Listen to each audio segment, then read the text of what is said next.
Today we celebrate Memorial Day, and it's easy to get caught up in Memorial Day as a day that we have an extra day off and we gather with family and friends to barbecue.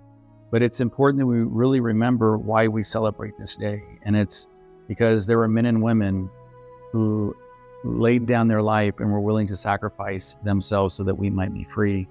And it's easy to kind of forget that and get caught up in all the other trappings of what Memorial Day is.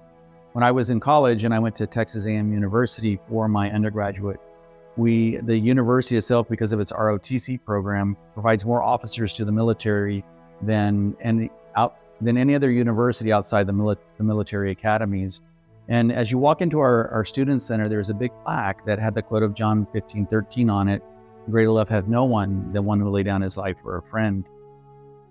And along with all the names of students who had given their life in any of the wars. And I have to admit, it was just a plaque with a bunch of names on it. That was all it was to me in many ways. It wasn't until I was in my first years as a priest that in a span of 30 days, I did 2 funerals for 20-year-olds who were killed in action in the Middle East. And all of a sudden, there were names and faces behind those that were killed in action. And all of a sudden there was a true reality for me. And it really brought home that the price of freedom is a real price, and it often takes the form of human lives. And for me to be able to be grateful for that, and that form of freedom, that sacrificial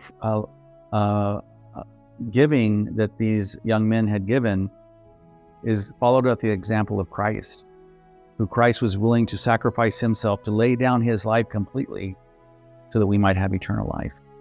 So it's a double reason to be grateful today that there are men and women who have given their lives so that we might be free, and that we have a God who gave his life also so that we might be free.